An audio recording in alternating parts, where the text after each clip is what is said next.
Limit TV, limitless, redefining football.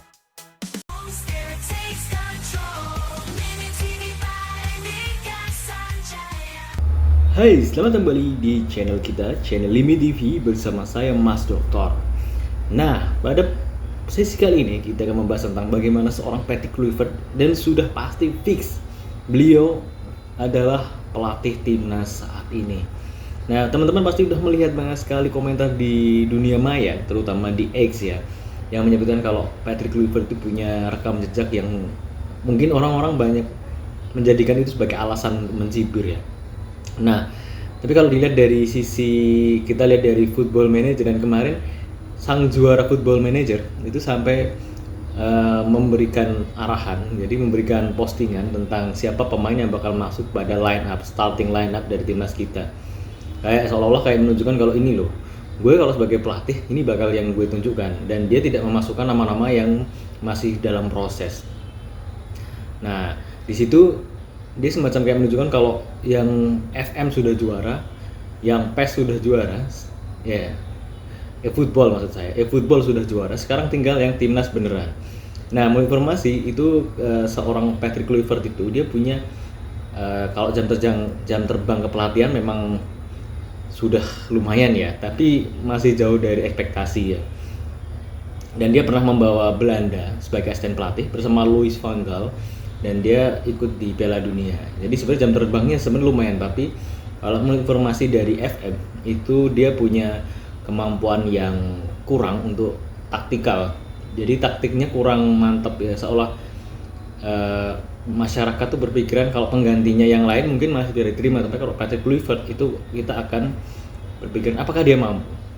Nah, selain itu untungnya ada dia katanya itu sudah meyakinkan ada dua asisten yang bernama Alex Pastoor, dan yang kedua adalah Dani Lanzar. Alex Pastoor ini adalah pemain pelatih yang dia punya kemampuan meracik dan taktik yang sangat lumayan. Katanya dia bisa membuat next Megan promosi. Jadi ini sebenarnya kayak semacam pelengkap dari Patrick Kluivert itu ya si Alex Pastoor ini, yang mungkin kalau dia jadi pelatih utama mungkin lebih cocok kali ya. Itu secara taktis ya. Dan kalau misalkan dilihat dari sudut pandang FM itu Alex Pastoor ini dia punya taktikal memang lebih tinggi daripada Patrick Kluivert. Cuman memang untuk judging potensial pemain-pemain muda itu memang tidak sebagus Patrick Kluivert. Nah, yang ketiga adalah Dani Lanzar. Dani Lanzar ini kalau di sosmed ini ada isu yang dia kayak dulu punya terindikasi punya kedekatan dengan salah satu gerakan di Belanda, yang salah satu lah gitu. Ini sempat mencuat lagi karena postingan beliau yang ternyata sudah dihapus ya. Jadi Dani Lanzar ini dia punya kemampuan untuk man management kalau dari FM. Jadi man manajemennya itu bagus. Jadi kalau dilihat ini trio masketir ini punya kelebihan dan kelemahannya masing-masing. Kalau dari Patrick Kluivert, dia semacam kayak dia tahu nih ini pemain bagus enggak, kayak semacam talent scout. Tapi ada yang komentar kalau dulu dia pernah jadi talent scout dan agak kurang disiplin lah, ada yang komentar seperti itu. Nah, itu judging potensial dan ability pemain yang saat ini itu tuh bisa lebih bagus. Dia bisa ngetes ini bagus, ini enggak. Tapi taktik dia belajar dari yang asistennya seorang Alex Pastoor itu. Nah, yang ketiga Dani Lanzar ini dia bisa man management, jadi kayak dia bisa mengelola tim agar timnya tuh kokoh, dia punya itu.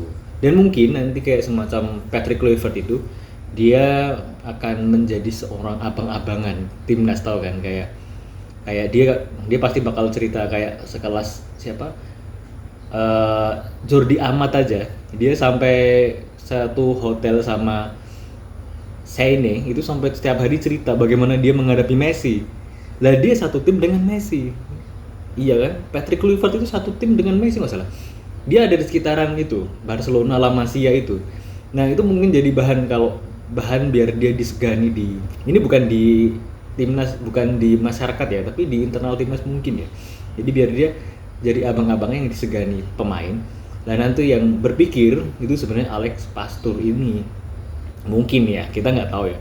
Tapi bagaimanapun seorang La Grande Indonesia itu dari sosmed itu sampai berkomentar, sudah tidak ada proses lagi, kita harus memastikan menang lawan Australia, itu harga mati ya. Itu dari La Grande.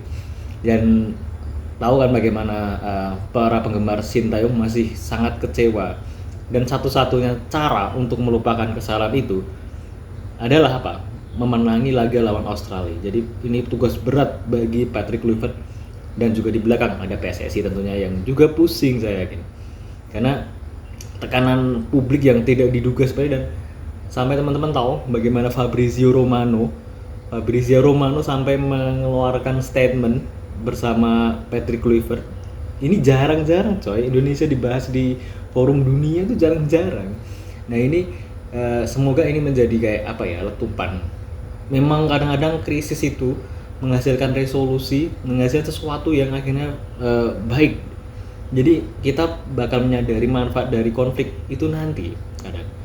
Kayak dulu bagaimana PSSI ada dualisme, tapi ternyata setelah itu pasti ada resolusinya, pasti ada.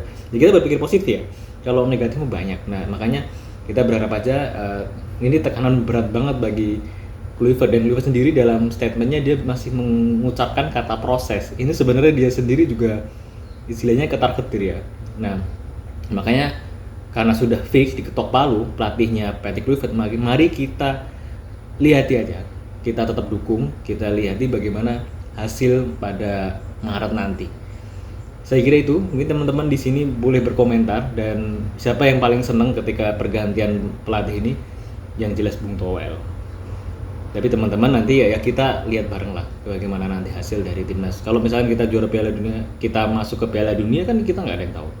Jadi kan tunggu bareng. Saya kira itu saja. Jangan lupa like, comment, dan subscribe.